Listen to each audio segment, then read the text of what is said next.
नमस्कार, मैं अभिषेक उपाध्याय। आप देख रहे हैं टॉप सीक्रेट। रागिनी सोनकर बहुत तेजी से चर्चित हो रही हैं, समाजवादी पार्टी की विधायक।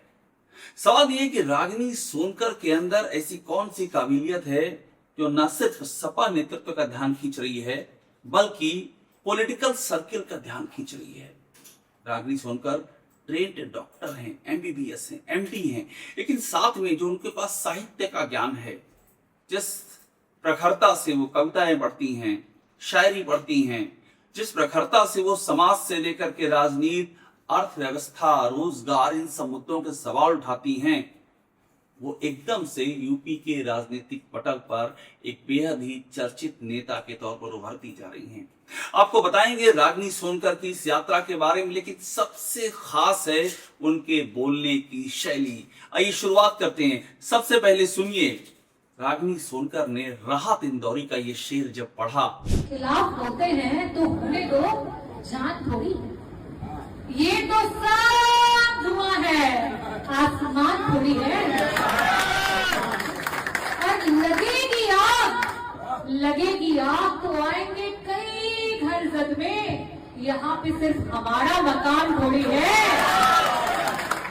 अब ऐसे में सवाल खड़ा होता है कि रागिनी सोनकर इस यूपी की जो पॉलिटिक्स है, जो बहुत ही ज्यादा खांचों में बटी हुई है, उसमें कहां से लैंड की हैं और कैसे एकदम अलग पर्सपेक्टिव पर बातें कर रही हैं।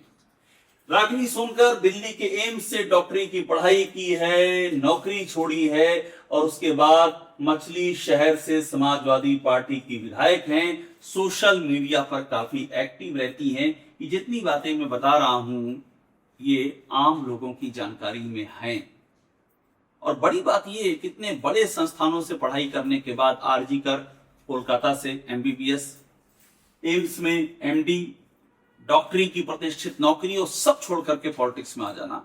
और उसके बाद जिन मुद्दों पर बात करती हैं वो मुद्दे बहुत ही महत्वपूर्ण हैं। जैसे कि अभी हाल ही में जब विधानसभा में नारी वंदन की चर्चा हो रही थी तो रागिनी सोनकर ने नारी वंदन पर यूपी में जो बस महिलाओं की दुर्दशा है, जो अत्याचार है, योगी आदित्यनाथ की मौजूदगी में सिलसिलेवार पॉइंट वाइज एक के बाद दूसरे जिले का जिक्र करते हुए, कहानियां बताते हुए इस तरह से ललकारा योगी आदित्यनाथ की सरकार को। और ललकारते समय सवाल वही था, कहां थे आप? सुनिएगा।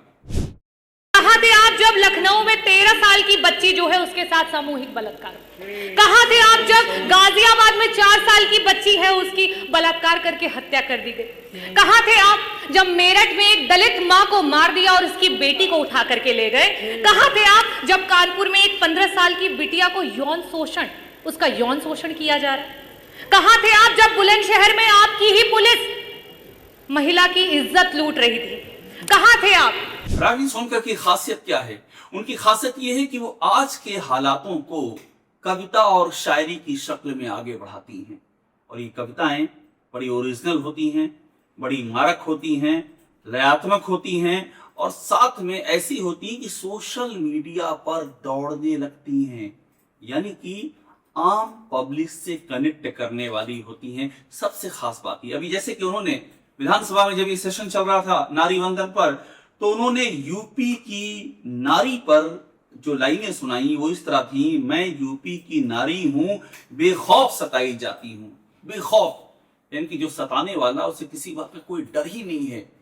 और इस तरह से यूपी में खुलेआम महिला अत्याचार जारी है, ये कहने का भाव था रागिनी सोनकर का। सुनिएगा कि मैं यूपी के नारी हूं, बेखौफ सताई जाती हूं, राम राज्य का झांसा देके बलि चढ़ाई जाती हूं, सिंदूर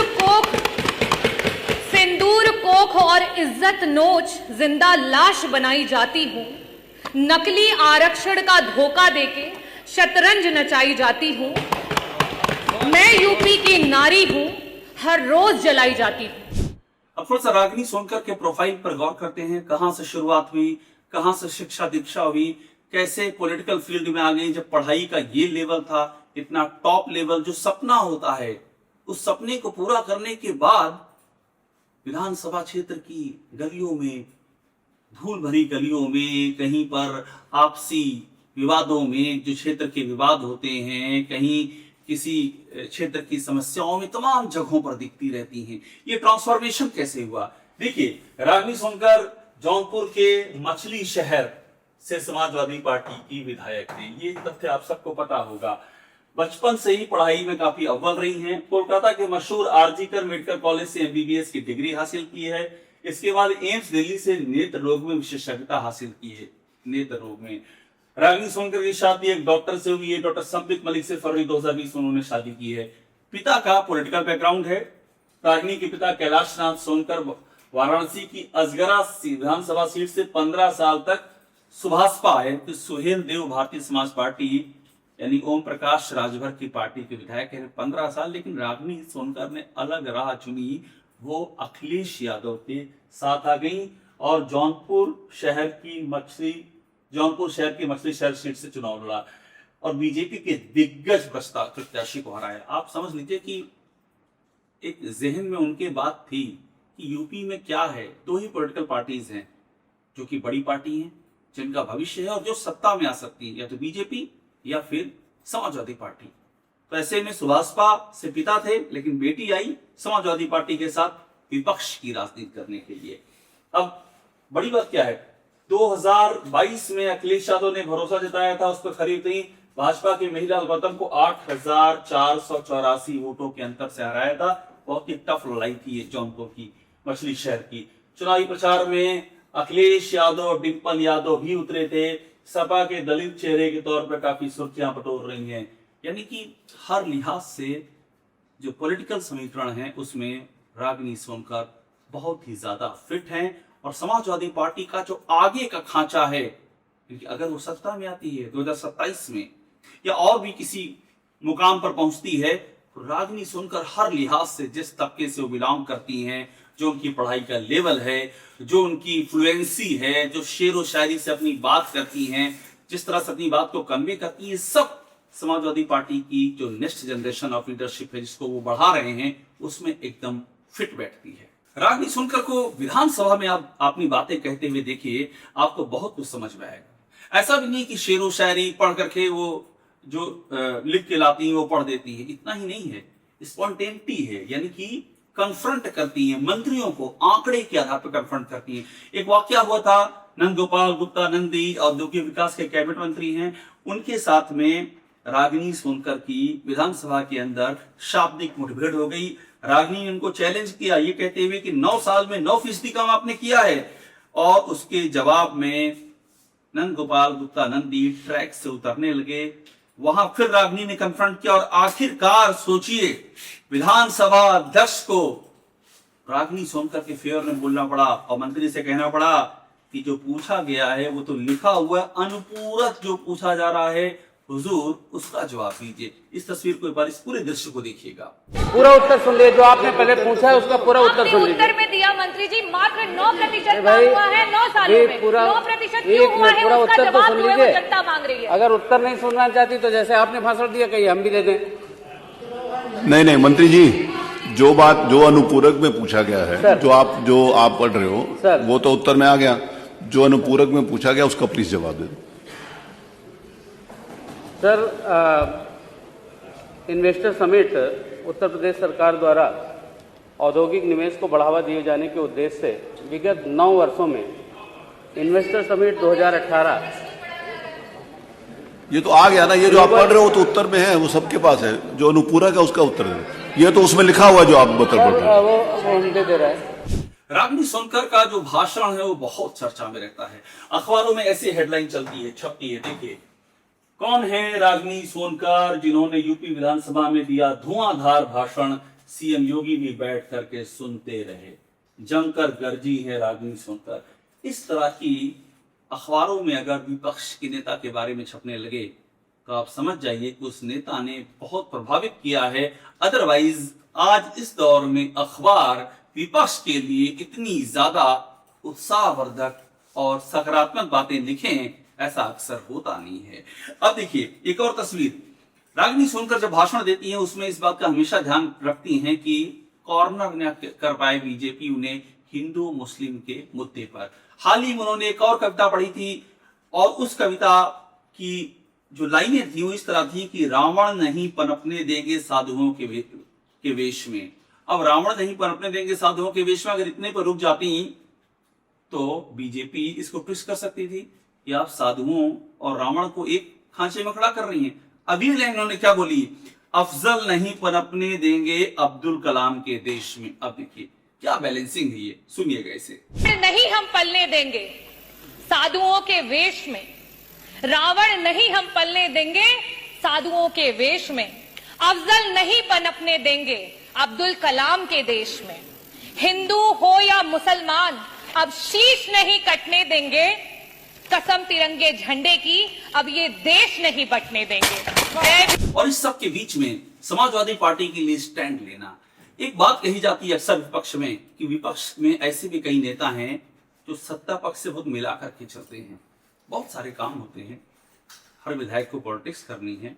सत्ता से लड़ने का मतलब अगर आपके काम अटकने लगे तो आप क्या करेंगे। लेकिन रागिनी सोनकर के साथ में क्या है, देखिए क्या अच्छा रहा है उनके बारे में। सपा के लिए लड़ भिड़ जाने वाली रागिनी सोनकर कौन है, लड़ भिड़ जाना यानी कि मोर्चे पर उतरना। ये भी एक खूबी है जो उन्हें समाजवादी पार्टी के नेतृत्व अखिलेश यादव और डिंपल यादव की नजरों में कुछ बहुत ही खास दर्जा देती है। अब देखिए ये जो हिंदू मुस्लिम का नैरेटिव जो बीजेपी में सबसे, यूपी के लिए सबसे महत्वपूर्ण इस लिहाज से हो जाता है कि बीजेपी चाहती है विपक्ष इस पिच पर आ जाए और यहीं पर उसको गिरा दिया जाए। रागिनी सोनकर जब बात करती हैं तो वो एक मुद्दा था आई लव मोहम्मद का। अब आई लव मोहम्मद का मुद्दा जब उन्होंने उठाया तो उसमें कई सारे एग्जाम्पल समेटे। आई लव जयकृष्ण का समेटा, आई लव जीसस का समेटा, आई लव वाहेगुरु का समेटा। इन सबको समेटते हुए वो आई लव मोहम्मद पर आती हैं। इसको भी सुनिएगा और आप समझिए कि किस तरह से सावधानी के साथ में, सतर्कता के साथ में विपक्ष की नेता होते हुए सत्ता पक्ष को उसकी फेवरेट पिच पर खेलने का ना मौका देते हुए रागिनी सोनकर अपनी बात रखती हैं। अभी भी सुनिएगा। आई लव जय श्री कृष्ण कह सकते हैं, हम आई लव वाहे गुरु कह सकते हैं, हम आई लव जीसस कह सकते हैं, लेकिन आई लव मोहम्मद कहने पर इस देश, इस प्रदेश के बच्चों को गिरफ्तार किया जा रहा है। क्या ये है वंदे मातरम? अभी ये हेडलाइन और देख लीजिए कैसे कैसे अखबारों में चीजें छपती हैं, वेबसाइट्स पे। इसमें छपा हुआ है कि कौन है वो सपा विधायक जिन्होंने महिलाओं के मुद्दे पर सीएम योगी से मांगा हिसाब किताब। वीडियो वायरल, सीएम योगी से मांगा हिसाब किताब। इसके मायने आप समझते हैं? इसका मायने है सीधे कन्फ्रंट कर जाना योगी आदित्यनाथ को। योगी आदित्यनाथ को कन्फ्रंट करना एक ऐसा सवाल है जिस पर बीजेपी के अंदर भी बड़ी चर्चा होती है। तमाम नेता हैं जो कन्फ्रंट करना चाहते हैं लेकिन शांत हो जाते हैं। लेकिन यहां पर न सिर्फ कन्फ्रंट किया बल्कि ऐसा कन्फ्रंट किया कि छप गया अखबारों में। अब देखिए मैंने आपको बताया था ना बात कहने की कला, और रागिनी सोनकर के भाषण में जम करके आपको साहित्य नजर आएगा। रामचंद्र कह गए सिया से ऐसा कलयुग आएगा।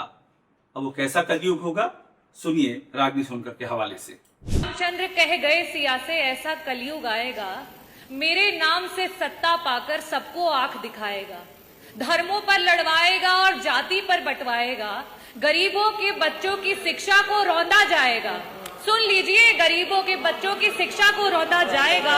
जो शिक्षा को पाएगा, जो शिक्षा को चाहेगा उसको वो मार भगाएगा। पूरा करने दीजिए, और ऐसा करके वैसा करके बस अपना मकसद पाएगा। तो ये थी रागिनी सोनकर की कहानी, और इस कहानी का सार ये है कि जिस रफ्तार से रागिनी सोनकर आगे बढ़ रही हैं, जिस रफ्तार से वो चीजों को पिरो करके सामने रख रही हैं, जो उनकी शैली है, जो उनकी भाषा है, जो उनकी एजुकेशन है, और जो उनकी सतर्कता है, अलर्टनेस है, फिसलना नहीं है, सत्ता पक्ष की पिच पर न खेलना है, न उसे ये करने के लिए मजबूर करना है कि वो विपक्ष को अपने दांव में उलझा दे। सतर्क होकर के अपनी बातें कहना और एग्रेसिवनेस, लॉयल्टी, ये सब चीजें बता रही हैं 2027 में रागिनी सोनकर के लिए बहुत ही खास जगह होने वाली है। समाजवादी पार्टी सत्ता में आती है, 2 जगह है, नहीं आती है तो आगे की पॉलिटिक्स में भी जगह है। यानी कि समाजवादी पार्टी को एक लंबी रेस की नेता मिल चुकी है। ये रेस कितनी लंबी होगी ये तो वक्त ही बताएगा। टॉप सीक्रेट देखते रहिए। लाइक कीजिए, इसे सब्सक्राइब आप जरूर कर लीजिएगा।